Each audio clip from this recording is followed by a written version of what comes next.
But it's also because this entire discussion takes place in the shadow of centuries of anti-Semitism, and that history shapes how people think about this issue. If you talk about a powerful interest group that is mostly, though by no means exclusively, comprised of Jewish Americans, or if you point out that media coverage in the United States tends to favor Israel, or if you mention the impact of campaign contributions by pro-Israel political action committees, it reminds some people of bizarre conspiracy theories like the Protocols of the Elders of Zion. In our book, John and I explicitly reject all these anti-Semitic canards. For us, the Israel Lobby is just an interest group like lots of other interest groups in the United States, and most of its activities are as American as apple pie. We don't question Israel's legitimacy or its right to exist. In fact, we believe the United States should come to its aid if its survival is ever in jeopardy. But we also think the lobby's influence on U.S. foreign policy is a subject that reasonable people ought to be able to discuss openly, the same way we would discuss any other groups who are trying to influence American policy, foreign or domestic. Now, this subject is important because the special relationship between the United States and Israel affects all of us. Israel is the largest recipient of U.S. economic and military aid, getting about $500 per year for each Israeli citizen, even though it is now a prosperous country with a per capita income that is 29th in the world. Moreover, it gets this aid even when it does things that the United States opposes and that tend to generate anti-American sentiment, like building settlements in the occupied territories. Israel gets consistent diplomatic support from the United States, and it's rarely criticized by American officials, and certainly not by anyone who's running for high office. The question's why? Now, the usual answer is that Israel is a strategic asset and a democracy that shares our values. But those arguments can't explain why we give it so much help and with so few strings attached. Israel may have been a strategic asset during the Cold War, but the Cold War is now over.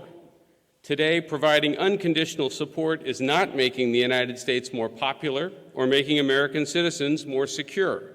So the strategic argument isn't convincing. It's true that Israel's a vibrant democracy, but the status of its own Arab citizens and its 40-year campaign to colonize the West Bank is sharply at odds with American values. My point, by the way, is not that Israel acts worse than other countries, only that it doesn't act significantly better. And so one cannot justify unconditional support by saying that Israel's behavior is somehow exemplary.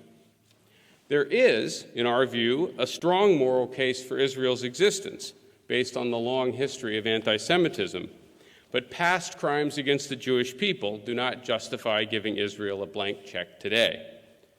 So what really explains Israel's privileged position?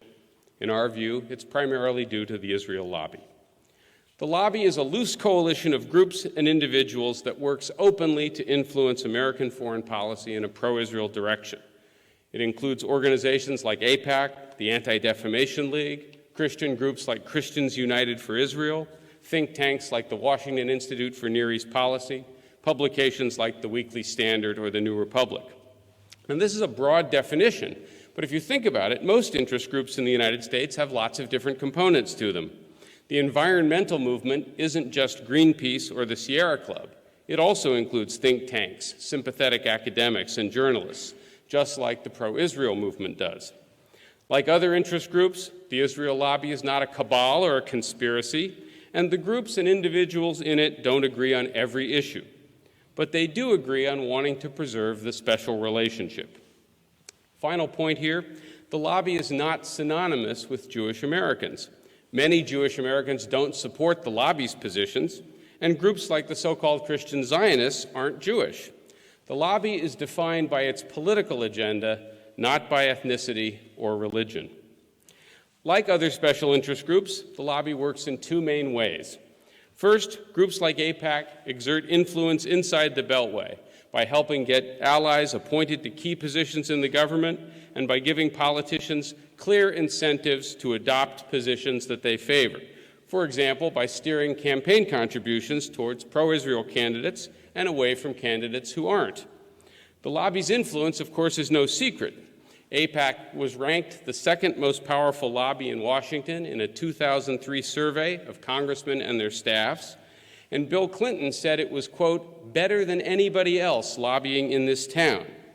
Newt Gingrich called it the most effective general interest group across the entire planet, and former Congressman Lee Hamilton, who served for 34 years, said there's no group that matches it. They're in a class by themselves. Former Senator Fritz Holling said, as he was leaving office, you can't have an Israel policy other than what AIPAC gives you around here. And that's why Israeli Prime Minister Ehud Olmert said AIPAC was, quote, the greatest supporter and friend we have in the whole world, and Jeffrey Goldberg of The New Yorker called it a leviathan among lobbies. Now, of course, it's not just AIPAC, but it's also a number of other groups and individuals, including, as I've mentioned, a subset of the Christian evangelical movement.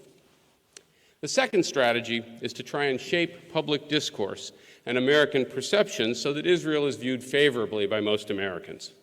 Pro-Israel think tanks and commentators produce a steady diet of op-eds, articles, books, and media appearances intended to shape these perceptions and influence policy. Media commentary in the United States tends to be pro-Israel, and there's simply no equivalent in the United States to Israeli journalists like Akiva Elder, Gideon Levy, or Amira Haas, who are frequently critical of Israeli policy. My point is not that these critics are always right and that pro-Israel pundits are always wrong. My point is that voices like theirs are almost entirely absent from mainstream media in the United States.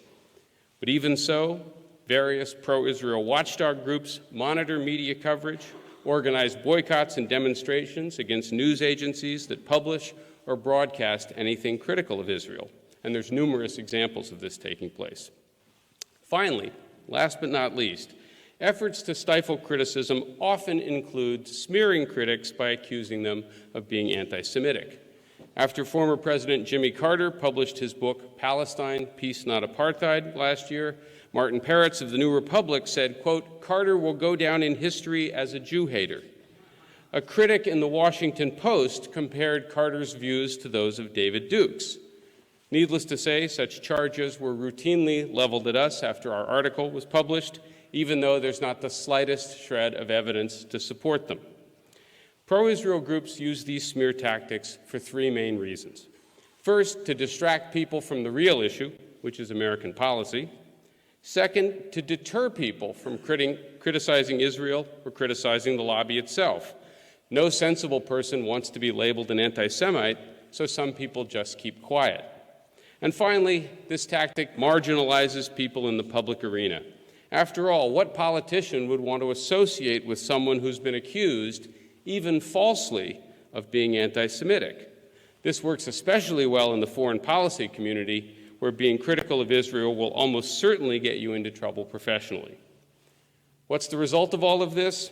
On this one issue, there's little serious debate in the United States, little serious debate about support for Israel, especially in Congress, even when it's obvious that American Middle East policy has gone badly off the rails and in ways that are harmful to the United States and to Israel alike. To illustrate that point, John is now going to describe the lobby's contribution to the Bush administration's decision to invade Iraq. Thank you very much.